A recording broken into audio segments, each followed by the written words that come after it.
पाणी इंसान जी ज़िंदगीअ लाइ केतिरो ज़रूरी आहे इहा त सभु कंहिंखे ख़बर हूंदी, पर गरम पाणी पीअण जा एतिरा त फ़ाइदा आहिनि जन बाबति केर बि अंदाज़ो नथो लॻाए सघे। जापान में मुख़्तलिफ़ तहक़ीक़ूं कंदड़ माहिरनि जो हिकु वॾो इतिहाद जुड़ियो, जंहिंमें गरम पाणीअ मां इलाज जा 100% नतीजा माणण जी वॾी तस्दीक कई वई आहे। गरम पाणी जे मुख़्तलिफ़ फ़ाइदनि मां कुझु असां अव्हांखे ॿुधायूं था। सख़्त मथे जो सूर, migraine, high blood pressure, sugar, रत जी खोट, संधनि जो सूर, दिल जे धड़के जो हिकदम तेज या आहिस्ते थी वञण, मिर्गीअ जो इलाज, चर्बी, कोलेस्ट्रोल, सख़्त खंघ, बेचैनी, जिस्मानी सूर, दम ऐं सहिको, वॾी या कारी खंघ, रॻूं बंदि थियण, मादे में साड़ो, मसाने ऐं पेशाब जूं बीमारियूं, मादे जी अल्सर ऐं ॿिया मसइला, घटि बुख लॻण ऐं उहे बीमारियूं जेके अखि, कन ऐं गले सां जुड़ियल हुजनि, गुर्दनि जा मसइला, दिल जी सिहत, दिमाग़ जा मसइला वग़ैरह। माहिरनि जो चवणु आहे त इहे अहिड़ा मसइला आहिनि जंहिंजो 100% ताईं इलाज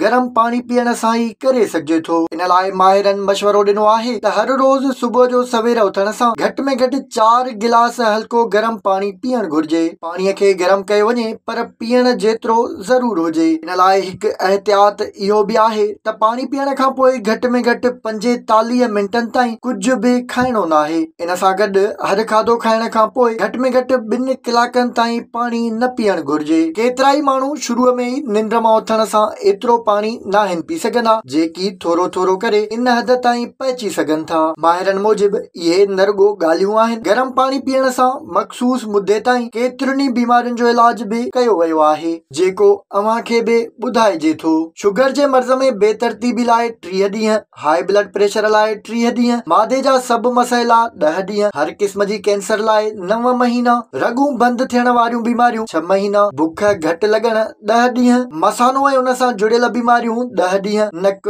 कन ऐं गले जा मसइला 20 ॾींहं, औरताणा मसइला 15 ॾींहं, दिल ऐं उन सां जुड़ियल बीमारियूं 30 ॾींहं, सख़्त मथे जो सूर ऐं माइग्रेन 3 ॾींहं, रत जी खोट 30 ॾींहं, चर्बी ऐं कोलेस्ट्रोल लाइ 4 महीना, मिर्गी ऐं फालिज 9 महीना, साह ऐं दम जा मसइला 4 महीना गरम पाणीअ जो इस्तेमाल कयो वञे। पुराणी तिब में बि नेराने गरम पाणी पीअण जा केतिरा ई फ़ाइदा ॿुधाया विया आहिनि। इन सां गॾु रोज़ गरम पाणी पीअण जो ज़ोर ॾिनो वियो आहे।